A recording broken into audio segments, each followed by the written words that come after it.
It's time to plug into a brighter future and focus on energy. What's up, Wisconsin? Discover practical solutions, expert insights, and real world success stories that will save you money at home and work. Here's your host, Ron Giordan.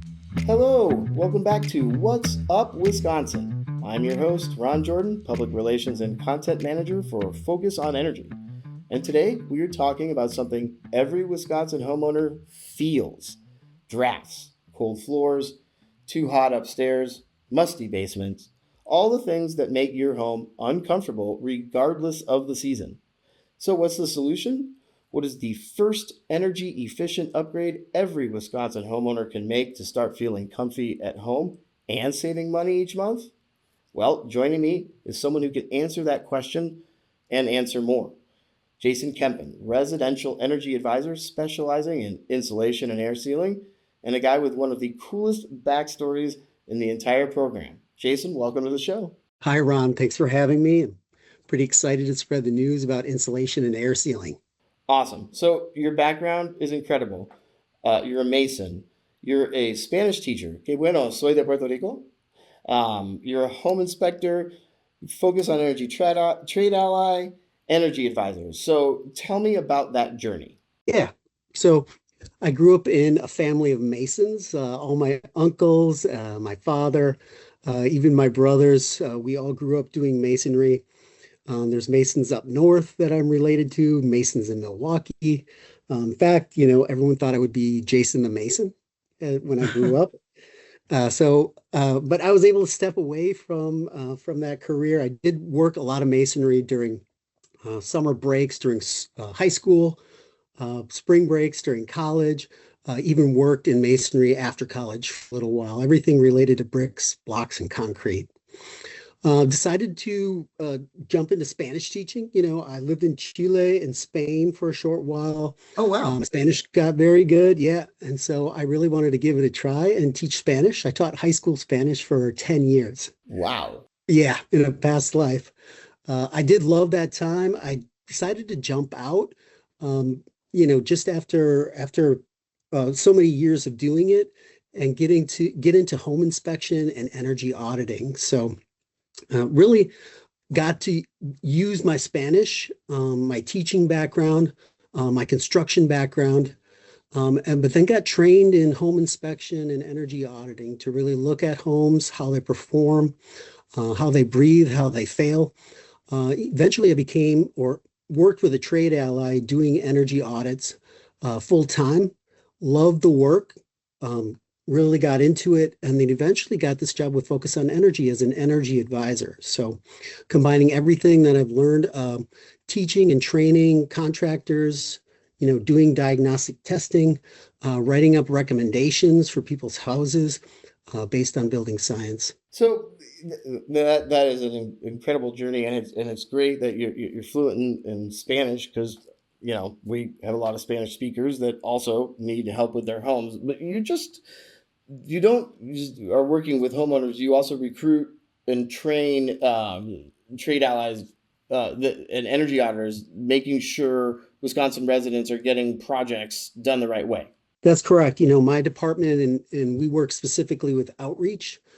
So recruiting trade allies that are interested in doing it right.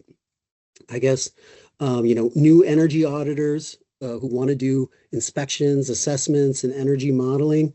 And then insulation contractors that are not just interested in blowing insulation everywhere, but actually crawling through the attic, going through the home to find out what it really needs, and then doing those programs right.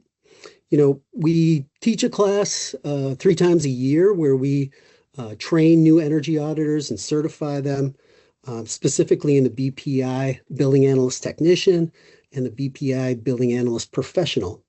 This is a service we offer to trade allies and new trade allies, I guess existing trade allies that are bringing people up inside their organization, so they can offer, the enhanced air sealing rebate through Focus on Energy, and then take advantage of IRA rebates as well. So for anybody that is wondering, BPI, Building Performance Inspector, episode 3 of What's Up Wisconsin discusses building performance inspectors. So go back and check that out. That's really important. Um, and so let's remind people about energy advisors because we did have a podcast about that. But quickly, tell us about energy advisors. Yeah, I am an energy advisor. I am the bridge, I guess, between the contractors and the customers and the program, to incentivize customers who want to do energy upgrades and do them right. We assist the contractors in the building science part of it to make sure they're doing it right and assist the contractors in getting those rebates out to those customers for doing it right. So we work closely with customers, explaining our programs, things like that. Work closely with the contractors on how the work should be done and how to fill out the paperwork to get those rebates out to their customers.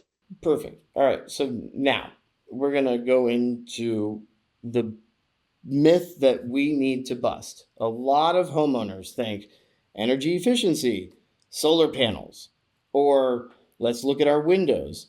Why not get the cool and shiny stuff first? And why does focus on energy say go with the boring pink insulation and then they ask what is air sealing? Why is insulation and air sealing the first thing that should be done? Right. Insulation and air sealing doesn't sound that glamorous, but it is really the first and most important step to doing energy upgrades in your house. Solar panels produce energy, but before you start producing energy, you should be saving energy, right? And getting an HVAC upgrade, getting high efficiency heating system and cooling system is also important, but really concentrating on the shell of the house will make sure that that equipment is sized correctly for your home. If you don't do shell improvements first, if your house is drafty and leaking all kinds of air, your equipment is going to be working extra hard. So starting with the shell and reducing the draftiness of the house will immediately increase the comfort in the house and cut the energy bills. And generally, it's the fastest payback on any other improvement that you can do. And I was hoping that you would say that. So, the shell of the house, making sure that anything that's coming in or going out is, that's what insulation and air sealing does. That's the most important thing before starting anything else. Yeah, absolutely. I mean, you can feel that draft on your feet or on the back of your neck. It's a comfort issue right away. Your house might be extra dry in the wintertime because you are losing so much warm, moist air out the windows or up through the attic, and your house is uncomfortably dry. Just by tightening up the house, better windows, air sealing across the attic or through the walls in the rim joist down in the basement. Even the weather stripping that goes around your doors can make your house feel more comfortable in the wintertime. You can, get rid of those little drafts that are so annoying. But also you should feel a difference in your bills that when hot air is not escaping up and out through your house, your equipment's working less hard, less often, and you should be saving money on those air sealing projects. I do love how you mentioned the weather stripping. So that allows me to say go to the Focus on Energy marketplace. You get a free pack once a year, and weather stripping is in one of those free packs. So thank you for that. So when you walk into a home, every home's different, age, construction style, attic types, crawl spaces. You mentioned tightening a home. So what are the top issues you usually see when you walk into a home? So, many old houses are just drafty. If you've got old doors or old windows, most houses built over the decades, air sealing was not even a consideration.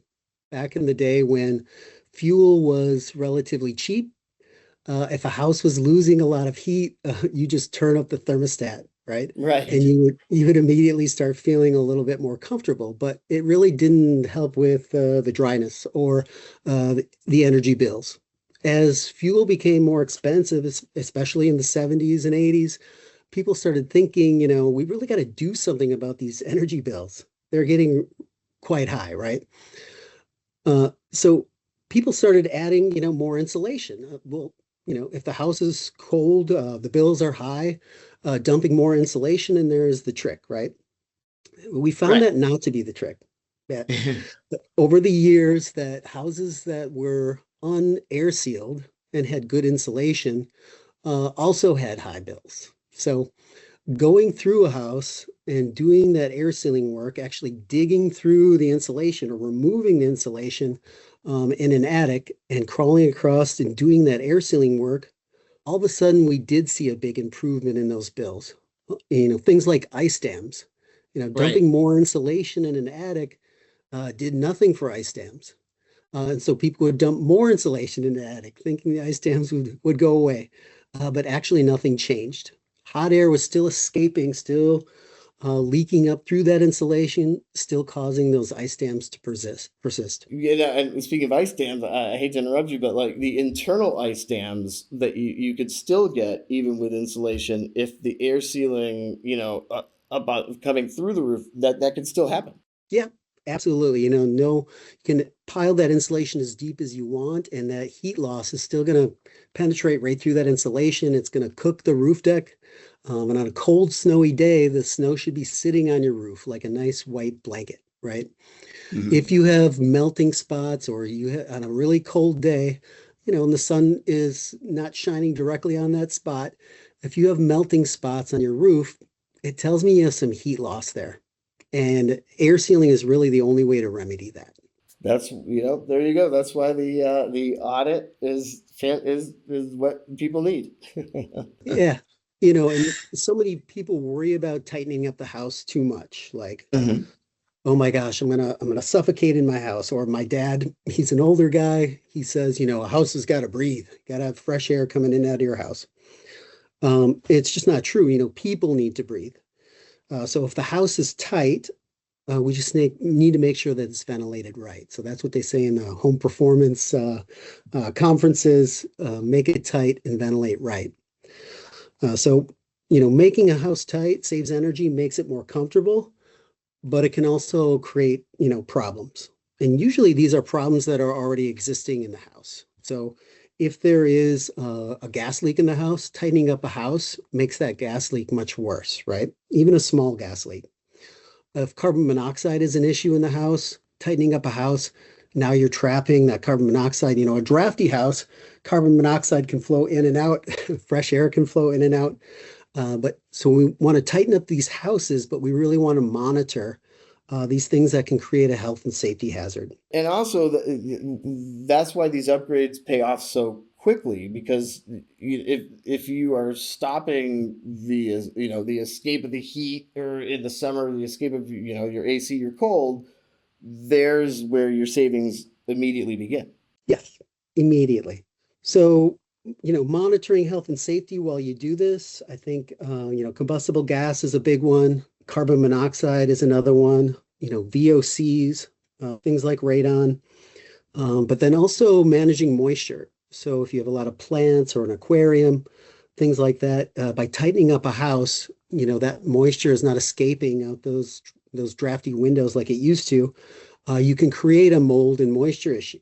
So ventilation is really important.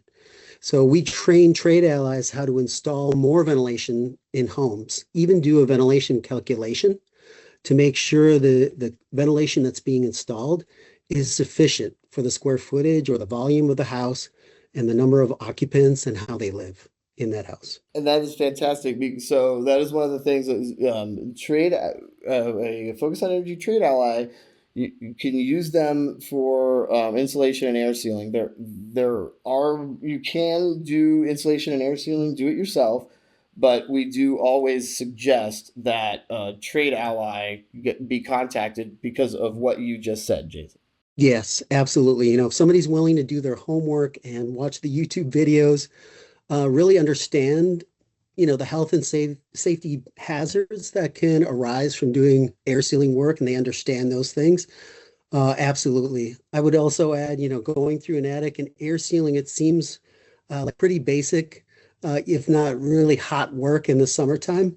But it is also one must be very careful when air sealing around hot pipes, flue pipe for a water heater or a furnace that passes through the attic. One must be very careful around recessed lights.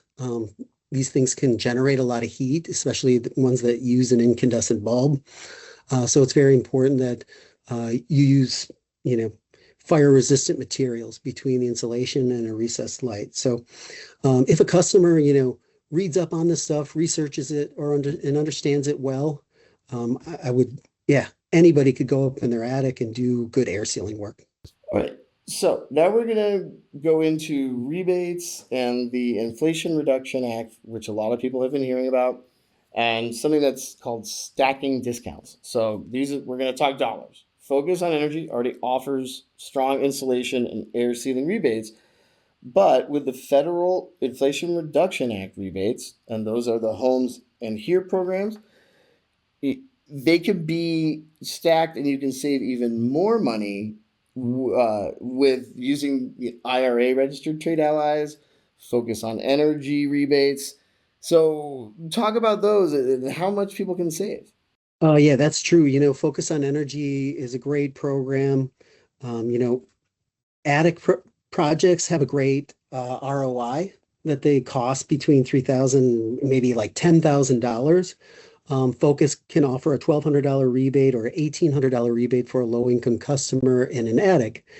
Now with the IRA, you can stack an IRA heater rebate, another $1,600 onto that Focus on Energy rebate, or a homes rebate could be between 1,500 and $10,000, depending on the project, depending on the energy savings. So there's quite a bit of money out there. Now your project has to fit into the program exactly, but there is extra money for small projects and quite a bit of money for larger projects.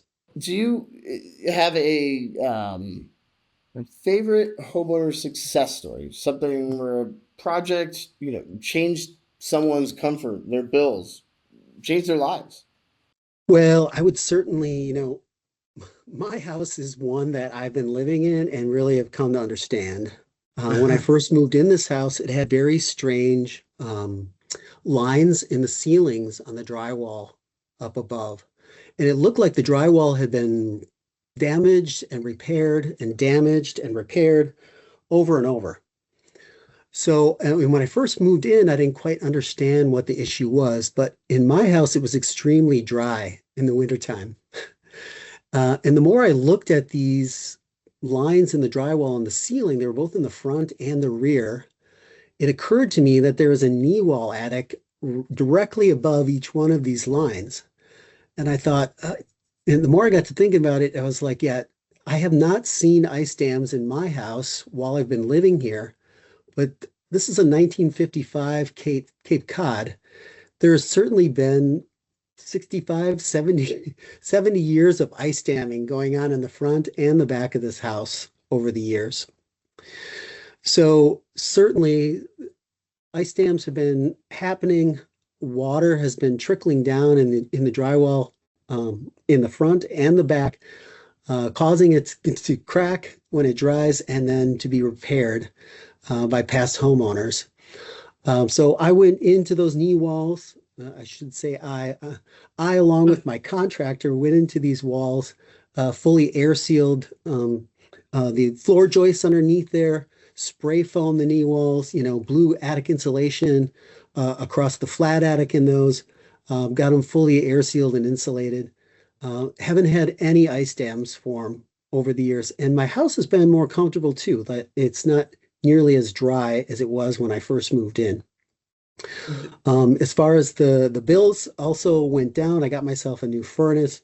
Of course, the bills went down dramatically. I went from a 28, 29-year-old furnace to a brand new high efficiency furnace, and really noticed a difference in my bills. But also, the structure actually suffered because of a lack of insulation and air sealing. That it was actually doing damage to my joists and my drywall. And only air sealing and insulation would be the thing to fix that. I was just thinking how dry my home is in the winter, and I I think I need to go and take a look at a bunch of stuff, and I work here, so I haven't mentioned anything about blower door testing, just that it's a really pretty cheap and easy way to find out, might be the reason why your house is so dry, but to understand where the drafts are. Your house in the wintertime kind of gets heated and fills up like a hot air balloon. So hot air is trying to escape up and out, right? Uh, we can't really track where the heat is escaping as long as it's going out. So they developed this blower door test to actually, suck the air out of the house and kind of reverse where that air is escaping to bring it in as infiltration. And with an infrared camera, you can really scan the temperature differences and actually see those points, or even put your hand at those points where air is infiltrating into the house. This is a way where we can backtrack or track those drafts backwards where they come into the house, and start air sealing. It may be just a window, or it might be several windows. It might be just the door, but it may be your recessed lights. It may be even outlets and switches, top plates where hot air is escaping up through those interior walls. Once we reverse that, we can see that cold air coming back down, and track those pathways and get them sealed up. Jason, I'm glad you mentioned that. I'm going to, in the description of this podcast, I'm going to put a link in where we show how the blower door test works. And it's actually a day in the life of a building performance inspector going through a home. So it will show pretty much everything that you have just talked about. So thank you for that. Sure. So someone listening right now, they want to take that first step. What do they do? So, I think it's important to do your homework, to do a little bit of research. I think reading our website is a really good place to start. It really gives you some background information. There's some information about insulation and air sealing, some information about the building science behind it. It also explains the rebates of, air sealing rebate versus attic insulation rebate, versus an HVAC rebate. So it has some really good information on there. And then it goes into depth about the Inflation Reduction Act, how these rebates work, how you qualify, the rules that come along with them, and then, the dollar values of how much rebates are out there in the Inflation Reduction Act. And I think in addition, a home energy assessment is a really good place to start. Our website has a list of home energy assessors. I call them energy auditors. Based on your zip code, it can do a search in a 20 or 50 or 100-mile radius around you. Search energy assessors.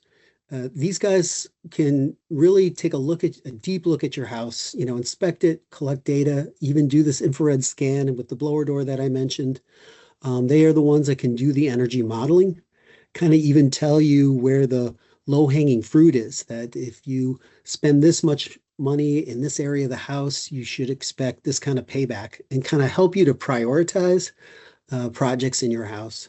And Jason, that's fantastic. Our trade allies, and especially the building performance inspectors that go in, they are there to make sure that you are starting your journey properly. They can help you find the other trade allies, right? That can help you once they have shown you what you need to do, correct? Absolutely, yeah. And so, a home energy assessment might tell you, your insulation's actually fine. You should consider HVAC work. Where your HVAC's really fine, we're really seeing a pretty simple insulation and air sealing problem that can get solved. So these guys will help, like I said, prioritize your projects, maybe by cost to payback ratio, and help you prioritize them by the greatest savings. They'll also direct you. Yeah, they might also direct you to that insulator, air sealing insulator contractor, or direct you to that HVAC contractor who's also in our program, who understands how to do things right. Has been working with the program for a long time. And we also at focusonenergy.com, if you type in focusonenergy.com/get started, you will find an online home energy tool, and that actually can get you started. It will give you an idea and then tell you, you should contact someone to do an audit. It'll give you an idea, though, of what you might need for your home. So fantastic, Jason. Thank you so much. Yes, you're welcome. Seriously, thanks for spending the time here, sharing your expertise, everything that you do, helping Wisconsin homeowners stay warm in the winter, safe, and more comfortable. FocusOnEnergy.com is where you'll find trade allies, insulation and air sealing resources, the Inflation Reduction Act info, everything you need to begin your energy efficiency journey. So I'm going to wrap it up. Jason, thank you. Thanks for listening. I'm Ron Giordan. Join me next month for another episode of What's Up, Wisconsin. Hit that subscribe button. Share with your friends. What's Up, Wisconsin is produced by Focus on Energy, your energy efficiency and renewable energy program. Focus on Energy partners with Wisconsin's utilities, providing residents and businesses solutions, lowering your energy cost, saving you money. Focus on Energy turns every dollar invested into more than $4 for Wisconsin and its economy. Visit FocusOnEnergy.com and start your energy efficiency journey today.